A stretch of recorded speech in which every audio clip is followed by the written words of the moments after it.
आपने अपना channel subscribe नहीं किया है तो प्लीज़ सब्सक्राइब करें, बेल आइकन को दबाएं। नमस्कार प्रिय विद्यार्थियों, कैसे हो आप। आज व्याकरण का अगला हमारा जो अध्याय है प्रत्यय शब्द निर्माण की प्रक्रिया में प्रत्यय शब्दों का महत्वपूर्ण योगदान होता है। किसी भी भाषा की शब्द संपदा को बढ़ाने में उपसर्ग, प्रत्यय, संज्ञा, संधि, अलंकार, समास आदि का महत्वपूर्ण योगदान होता है। उसी कड़ी में आज हम प्रत्यय के बारे में चर्चा करने जा रहे हैं। पिछले अध्याय में हमने उपसर्ग के बारे में चर्चा की, आज हम प्रत्यय के बारे में अध्ययन करने जा रहे हैं। प्रत्यय अपने आप में पूर्ण शब्द नहीं है, अपितु शब्दांश है। एक शब्दांश है जो किसी भी शब्द के मूल के साथ लगकर के उसके अर्थ को परिवर्तित करता है, नए शब्द का निर्माण करता है, नई रचना करता है, वह प्रत्यय कहलाता है। तो आइए प्रत्यय की सबसे पहले जो परिभाषा है उसको हम जान लेते हैं। परिभाषा, जो शब्दांश क्या है? शब्दांश शब्द नहीं है, शब्दांश है, शब्द का एक अंश है जिसका अपना अलग से कोई अर्थ नहीं होता। जो शब्दांश धातु रूप है, धातु रूप क्या है? शब्द का जो मूल है, जहां से शब्द बना है। जैसे पाठ है तो पाठ किससे बना है? पठ से। पढ़ना है, पढ़ना जो क्रिया है वो किससे बनी है? पढ़ से। लिखना क्रिया किससे बनी है? लिख। लिख क्या है? धातु रूप है, शब्द का मूल रूप है। शब्द का जो मूल रूप है जिससे शब्द का निर्माण हुआ है वह धातु रूप कहलाता है या मूल रूप कहलाता है। तो यहाँ लिखा, जो शब्दांश धातु रूप या शब्द के अंत में लगकर, शब्द के अंत में लगकर नए शब्द का निर्माण करते हैं। जो शब्दांश धातु रूप या शब्दों के अंत में लगकर नए शब्दों का निर्माण करते हैं उन्हें प्रत्यय कहते हैं। उन्हें क्या कहते हैं? प्रत्यय कहते हैं। जैसे पाठक है, पाठ शब्द है वो किससे बना है? पठ से बना है, पठ से बना पाठ है। और पाठ के साथ में क्या लगा दिया जाता है? तो पाठक। तो नए शब्द का निर्माण हुआ, पाठक पढ़ने वाला। ठीक उसी प्रकार से महान शब्द है, महान के साथ में ता प्रत्यय लगा दिया जाता है तो क्या बन जाता है? महानता। तो इस प्रकार से ये प्रत्यय कहलाते हैं, जो शब्द के अंत में लग करके उसके अर्थ को परिवर्तित कर देते हैं। ऐसे शब्दांश प्रत्यय कहलाते हैं। क्या कहलाते हैं? प्रत्यय कहलाते हैं। प्रत्यय के प्रकार या भेद, हम हिंदी भाषा की बात करें तो प्रकार में प्रत्यय के दो प्रकार होते हैं। कितने प्रकार होते हैं? दो प्रकार होते हैं। पहला कृत प्रत्यय और दूसरा तद्धित प्रत्यय। कितने प्रकार हुए? दो प्रकार। पहला कृत प्रत्यय और दूसरा तद्धित प्रत्यय। तो आइए हम सबसे पहले कृत प्रत्यय की जो परिभाषा है उसको जानते हैं कि कौन से कृत प्रत्यय हैं और कौन से तद्धित प्रत्यय कहलाते हैं। तो पहला है कृत प्रत्यय। जो प्रत्यय क्रिया के मूल रूप धातु रूप के साथ लगकर संज्ञा और विशेषणों का निर्माण करते हैं, वे कृत प्रत्यय कहलाते हैं। क्रिया के मूल रूप के साथ, जैसे पठ, पठ से बना पढ़ना, तो ना क्रिया, पठ ना, तो ना से क्या है? यह कृत प्रत्यय है। लिखना, ना, लिख धातु का मूल रूप है, साथ में ना लगा, ना क्या है? कृत प्रत्यय है। लिखना, दौड़ना, ना, तो ये क्या है? इस प्रकार के जितने भी प्रत्यय हैं कृत प्रत्यय कहलाते हैं। दूसरा है तद्धित प्रत्यय। प्रत्यय का दूसरा प्रकार कौन सा है? भेद कौन सा है?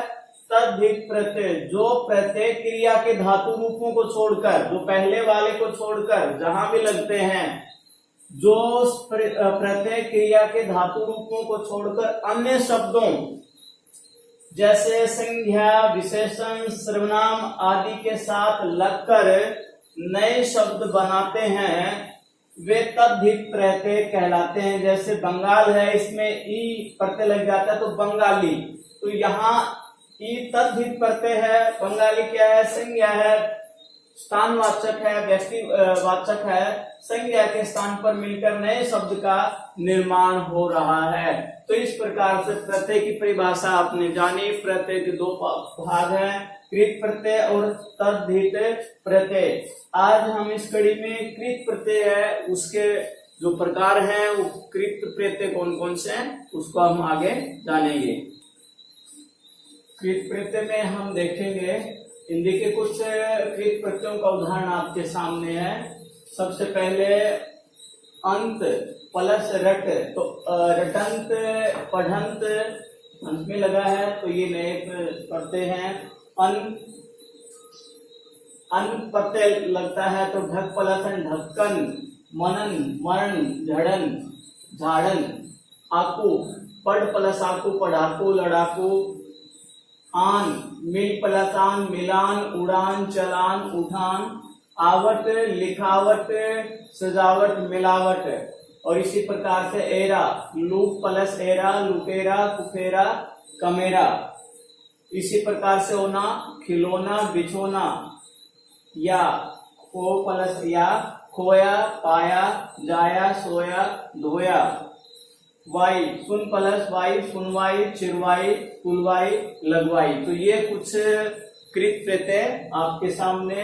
तो इसी के साथ कुछ संस्कृत के प्रत्यय हैं, उनको भी उदाहरण के द्वारा हम समझेंगे।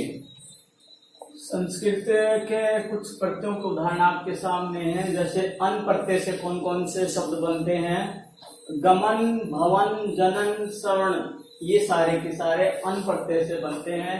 इसी प्रकार से अना भावना वंदना प्रार्थना कामना, अनीय गोपनीय पठनीय वंदनीय, आ पूजा इच्छा विद्या, ई त्यागी तपस्वी उपकारी, कै पाठक सेवक गायक चालक कारक।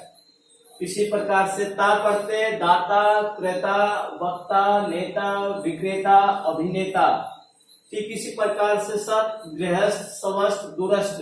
तो ये कुछ संस्कृत के प्रत्यय का उदाहरण आपके सामने। इस प्रकार से अनेक शब्दों के अंत में आप ऐसे संस्कृत के प्रत्यय लगाकर नए शब्दों का निर्माण कर सकते हैं। प्रत्यय का दूसरा प्रकार है तद्धित प्रत्यय। जिस प्रकार से आप जानते हैं तद्धित प्रत्यय जो धातु के मूल रूप को छोड़कर के अन्य के साथ लग करके, संज्ञा सर्वनाम विशेषण के साथ लग करके उसके अर्थ को परिवर्तित करते हैं, नए शब्द का निर्माण करते हैं, वो तद्धित प्रत्यय कहलाते हैं। कुछ उदाहरण आपके सामने हैं।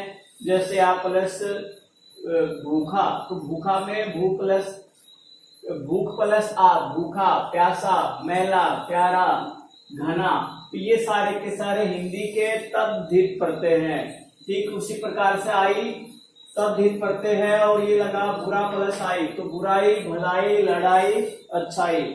इसी प्रकार से आर सोना प्लस आर सुनार लुहार बुहार। इसी प्रकार से आरी भीख प्लस आरी, तो आरी क्या है तद्धित प्रत्यय है, भिखारी दुआरी पुजारी।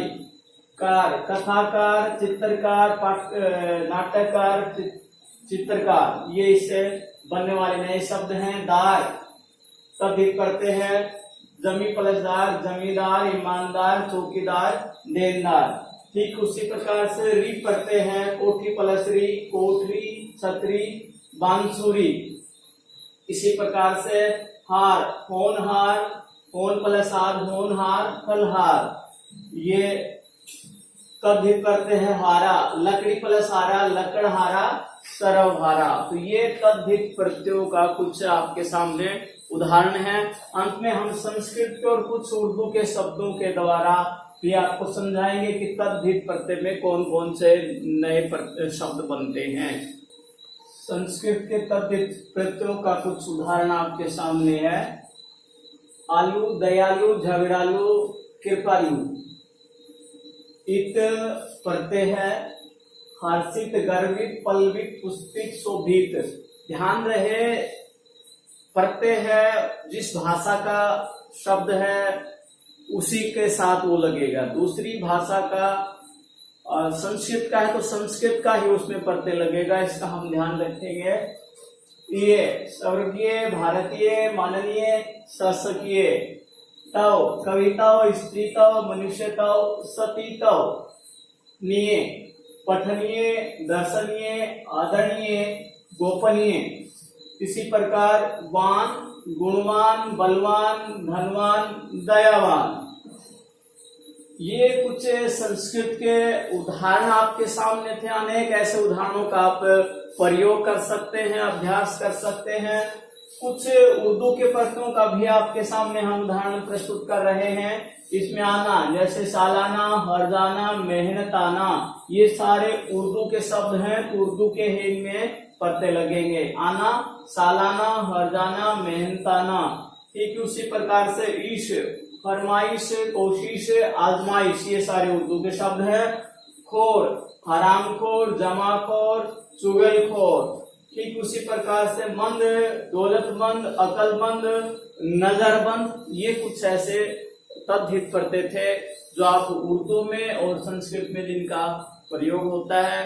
तो आज का जो हमारा अध्याय था, प्रत्यय क्या है, उसकी परिभाषा क्या है, उसके कितने प्रकार हैं, हिंदी में कृत प्रत्यय कौन कौन से हैं, उनके कितने प्रकार हैं, तद्धित प्रत्यय कौन कौन से, उनके कितने प्रकार हैं, इस अध्याय में आपने उदाहरण सहित परिभाषाओं सहित आपने इसको जाना, समझा। तो इन सब को आपने अभ्यास पुस्तिका में लिखेंगे। अधिक से अधिक शब्दों के साथ इनका प्रयोग करना आपने सीखना है। और आपके लिए जो मुख्य जानकारी है कि आपने ये देखना है कि इसमें मूल शब्द कौन सा है और प्रत्यय कहाँ लगा हुआ है और प्रत्यय कौन सा है। यानी आपने धातु रूप है, शब्द का जो मूल रूप है, ये देखना है और इसमें प्रत्यय कौन सा है, ये आपने छटनी करनी है, इसका आपने अभ्यास करना है। मुझे पूरा विश्वास है कि पूरा अध्याय प्रत्यय का आपको समझ में आया होगा। इसका आप अधिक से अधिक उदाहरण सहित इसका अभ्यास कीजिए, प्रयोग कीजिए, अपने अभ्यास पुस्तिका में लिखिए। तो ये सभी जो क्लासेज हैं 9वीं 10वीं 11वीं 12वीं सबके लिए बहुत ही जरूरी है व्याकरण का ये अध्याय। आप इसको अच्छे से इसका उदाहरण सहित इसका आप अपने अभ्यास पुस्तिका में अभ्यास करेंगे। आज के लिए इतना ही। जय हिंद, जय भारत।